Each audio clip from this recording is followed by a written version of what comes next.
करते हैं तो वो कहते हैं भारत माता की जय, भारत माता की जय, भारत माता की जय। लेकिन सोचो हमारे नौजवान साथियों, इसमें तमाम वो नौजवान होंगे जो फौज की नौकरी के लिए तैयारी करते थे, जो अपने खेतों पे दौड़ करके सुबह उठ करके अपना पसीना बहा करके इसलिए मेहनत करते थे, तैयारी करते थे कि एक दिन उन्हें मौका मिल जाएगा और फौज की वो पक्की वर्दी और पक्की नौकरी पा करके वो देश की सीमा की रक्षा करेंगे। लेकिन इस सरकार ने उस नौकरी को भी खत्म कर दिया और अग्निवीर जैसी व्यवस्था लाने का काम किया है। मैं तमाम अपने नौजवानों को कह के जा रहा हूँ जो फौज की नौकरी के लिए पक्की वर्दी पहनना चाहते थे, पक्की नौकरी कर करके कि आने वाले समय में न केवल फौज की नौकरी बढ़ेगी बल्कि अपने नौजवानों को पुरानी जो भर्ती होती थी फौज की वैसी भर्ती दिला करके अग्निवीर व्यवस्था खत्म करने अग्नि व्यवस्था स्वीकार नहीं करेंगे। न केवल अग्निवीर व्यवस्था खत्म होगी, उसके साथ साथ जो सरकारी नौकरियां 30 लाख खाली पड़ी हैं, जो इस सरकार ने नौकरियां नहीं दी, उन 30 लाख नौकरियों को आरक्षण दे करके अपने नौजवानों का भाग्य बनाने का काम करेंगे। हमारे नौजवान जानते होंगे इस सरकार में जो भी नौकरी निकली सबके पेपर लीक हो गए। बताओ पेपर लीक हुए कि नहीं हुए? और आप जानते होंगे कोई एक पेपर लीक नहीं हुआ है। इस सरकार ने जितनी परीक्षा कराई सब पे पेपर लीक हो गए। और अगर पेपर लीक की वजह से जिन नौजवानों की नौकरी छूट गई, नौकरी नहीं कर पाए, जिन्हें नौकरी मिल जाती, अगर उसी का गणित का हिसाब किताब लगा ले हम, तो आप सोचना पूरे उत्तर प्रदेश में पिछले कई वर्षों में इन्होंने जो नौकरियां निकाली थी जिसकी वजह से नौकरियां नौजवानों को नहीं मिल पाई, पेपर लीक हुए जिसके कारण नौजवान निराश हो गया। अगर उन्हीं नौजवानों के माँ बाप को भी जोड़ दें और गिनती कर लें तो गिनती बहुत बड़ी है। अगर एक नौजवान और उसके माँ बाप को जोड़ दें, इस तरीके से 60 लाख बच्चों का इस सरकार ने पेपर लीक के कारण भविष्य अंधकार में डाला है। अगर उन्हीं 3 सदस्यों का 60 लाख से गुणा कर देंगे तो पूरे उत्तर प्रदेश में 1,80,00,000 लोग ऐसे हैं जो पेपर लीक की वजह से सरकार से नाराज हैं। और अगर 1,80,00,000 उनका अगर हम भाग ले देंगे 80 लोकसभा से तो हर लोकसभा से 2,25,000 लोगों का इनका वोट कम हो गया। बताओ भरपाई कैसे करेगी सरकार? हर लोकसभा में 2,25,000 केवल पेपर लीक के कारण। और ये पेपर लीक हुए नहीं है। मैं अपने नौजवानों से कहना चाहता हूँ, ये आपको नौकरी नहीं देना चाहते थे इसलिए सरकार ने जानबूझ करके पेपर लीक कराए हैं। वैसे जहां हमारा बहुत विशाल पंडाल लगा है वो पूरा पीछे तक हमें भरा दिखाई दे रहा है। पीछे तक पंडाल भरा है, सड़क पर भी लोग दिखाई दे रहे हैं। सड़क के ऊपर जो दूसरा फ्लाईओवर हमें दिखाई दे रहा है, वहां भी समाजवादी पार्टी का लहराता हुआ झंडा दिखाई दे रहा है मुझे। पंडाल के बगल में छोटा पंडाल दोनों तरफ है, वो भरा है। और पंडाल के बाहर भी चारों तरफ जहां मैं देख सकता हूं और दूर हेलीकॉप्टर तक। और जिन नौजवानों के हाथों में थोड़ी बहुत ताकत थी बस बचा करके पंडाल के ऊपर भी पहुंच गए। ये जो जोश और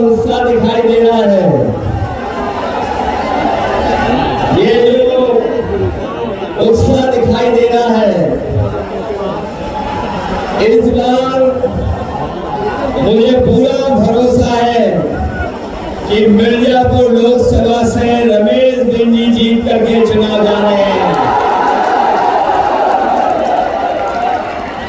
और जैसे ही हम लोग यहाँ पहुंचे हैं, मौसम भी बदल गया है।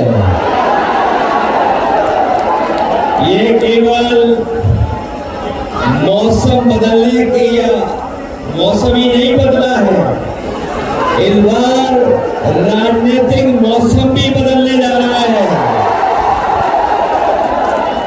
ये केवल मौसम नहीं बदला है, इस बार राजनीतिक मौसम भी बदलने जा रहा है।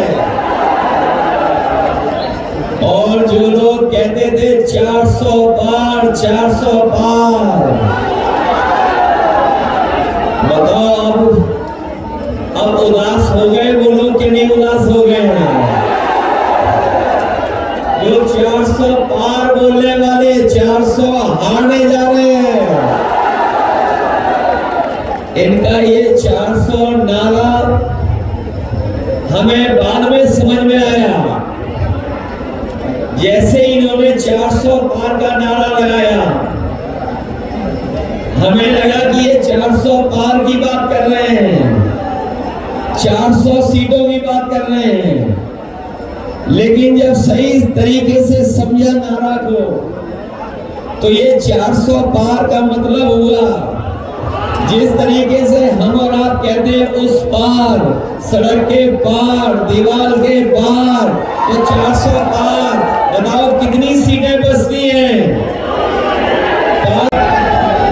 ये जो दिल्ली वालों के 10 साल में, भारतीय जनता पार्टी के 10 साल में हर बात इनकी झूठी निकली कि नहीं निकली?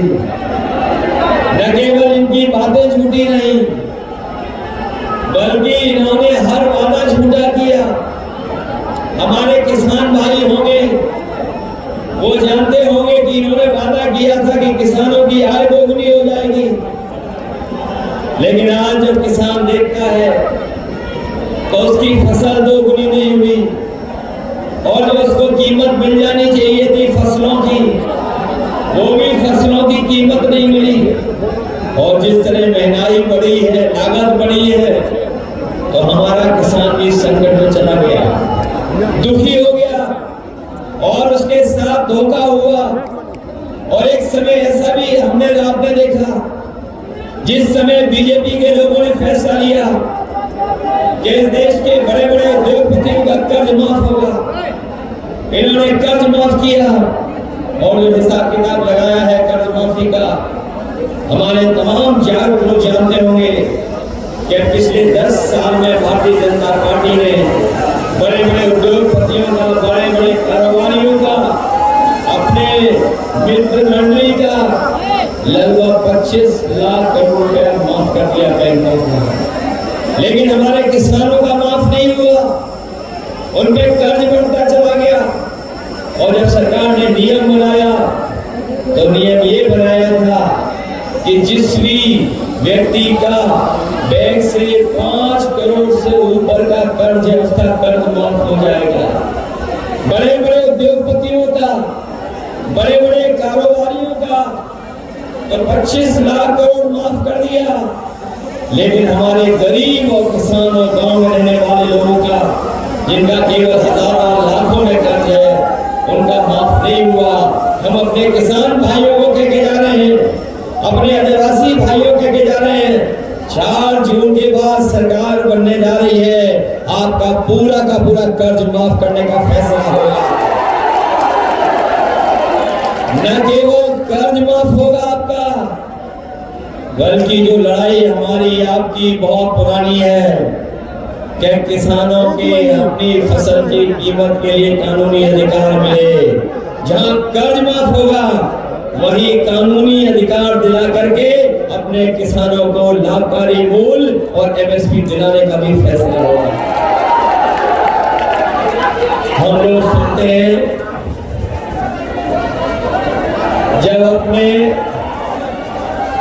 जब हम लोग अपने पड़ोसी लोकसभा के प्रधान सांसद जी का भाषण सुनते हैं, हमने भी कई बार सुना होगा। हमेशा बुलडोजर तैयार रखते थे, इनका बुलडोजर हमेशा तैयार रहता है। लेकिन बताओ साथियों, एक भी पेपर लीक करने वाले पर इनका बुलडोजर चला हो तो बता दो, कहीं बुलडोजर नहीं चला। और न केवल इन्होंने नौकरियों में धोखा दिया, बल्कि हमारे साथी जानते होंगे इन्होंने सरकार में बैठ करके खाद की बोरी से भी चोरी कर ली। पहले 5 किलो खाद की चोरी की, फिर 5 किलो चोरी कर ली। बताओ हमारे किसान भाइयों, खाद की बोरी से चोरी हुई है कि नहीं हुई है? और पिछले 10 साल में 10 किलो की चोरी हुई कि नहीं हुई? और ये चोरी वाली बात कभी कभी मैं सोचता थी कहां से सीख करके आए हैं। मुझे बाद में पता लगा ये बोरी की चोरी पार्ले बिस्किट पैकेट से सीखे हैं। जिन लोगों ने पहले पार्ले जी का बिस्किट पैकेट खरीदा होगा तो इतना बड़ा खरीदा होगा, और जैसे जैसे महंगाई हुई बढ़ी और उन्होंने मुनाफा कमाना शुरू किया, तो बताओ आज पैकेट कितना बड़ा मिल रहा है? बताओ छोटा पैकेट हो गया कि नहीं हो गया? 5 बिस्किट का पैकेट हो गया कि नहीं हो गया? याद रखना, जिस तरीके से इन्होंने खाद की बोरी की चोरी की है, ये सरकार में बने रहे तो आपके बिस्किट पैकेट का जो 5 बिस्किट था 4 गायब हो जाएंगे, 1 बिस्किट का पैकेट मिलेगा। इसलिए सावधान हो कि नहीं हो? न केवल इन्होंने महंगाई बढ़ाई खाद की बोरी की चोरी करके, बल्कि बताओ हर जरूरत की चीज महंगी हो गई कि नहीं है? आपका डीजल पेट्रोल महंगा हो गया, और जो सिलेंडर मिला था खाना खाने के बनाने के लिए, बताओ आज गैस का सिलेंडर कितना महंगा हो गया। अब तो कोई इस्तेमाल भी नहीं कर रहा है। सुनने में आ रहा कोई गैस सिलेंडर भरवाने भी नहीं जा रहा है। और आपकी जो मोटरसाइकिल थी बताओ कितनी महंगी हो गई। पहले कितने रुपए की आती थी, आज कितने की आ रही है? आपकी दवाइयां महंगी हो गई कि नहीं हो गई? पहले बुखार ठीक हो जाता था 500 mg की गोली खाने में, लेकिन अब बीजेपी की सरकार में जाओगे डॉक्टर के पास तो आपको 650 mg की डोलो की गोली देगा। बनाई है, बताओ कोई योजना बनी हो तो बता दो हमें। हमें तो लगता है इस बार मिर्जापुर वाले लोग इनके पैरों के नीचे से कारपेट खींचने वाले हैं। इसलिए मदद करोगे आप लोग, ऐसा तो नहीं कि डर जाओगे किसी के डराने से। और ये जो बीजेपी वाले आखिरी वक्त पे मैनेजमेंट करते हैं, आखिरी वक्त पर जो मैनेजमेंट करते हैं, उसमें तो नहीं उलझ जाओगे आप? अपने बूथ पे जाओगे कि नहीं जाओगे? और अगर कोई डराए और आपको बूथ पे जाने के लिए रोके तो ऐसा तो नहीं कर जाओगे आप लोग? वोट डालने जाओगे आप लोग? और सुनने में आया है कि जो लोग परिवारवाद की बातें करते थे, यहाँ तो बहुत बड़ा परिवार नाश कर रहा है। यहाँ भी तो नाश कर रहा है परिवार। मिली है बताओ हमें महाराज, कितनों को रोजगार दे दिया 10 साल में? और जो लोग कहते थे कि हम निवेश लाएंगे निवेश लाएंगे, मैं देख रहा हूं कि जो लोग अच्छे दिन लाना चाहते थे वो अच्छे दिन तो आए नहीं। लेकिन एक बात हम लोग जानते हैं कि 4 जून को जब भारतीय जनता पार्टी हारेगी तो सुनहरे दिन तो आएंगे, लेकिन खुशियों के दिन भी आएंगे।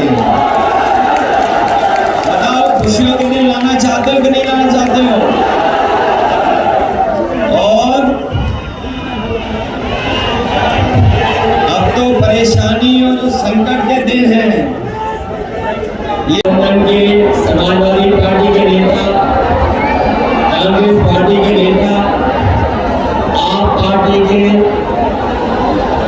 और इन सभी दलों के सभी पदाधिकारी और इस चुनावी जनसभा में उपस्थित बड़ी संख्या में हमारे सभी आदरणीय बुजुर्ग, किसान भाई, माताएं, बहनें, बड़ी संख्या में नौजवान साथी एवं पत्रकार बंधु, मैं सबसे पहले यहाँ पर चुनावी जनसभा में उपस्थित आप सब पर 143 इस बार देख लेना 140 करोड़ की जनता इन्हें 140 सीटों के लिए भी तरसा देगी।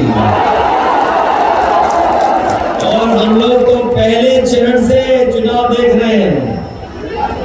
जो पश्चिम से हवा चली थी, जो हवा पश्चिम से चली थी, उसी ने माहौल बना दिया और माहौल ऐसा बना है कि जनता का गुस्सा 7वें चरण में 7वें आसमान में पहुंच गया है।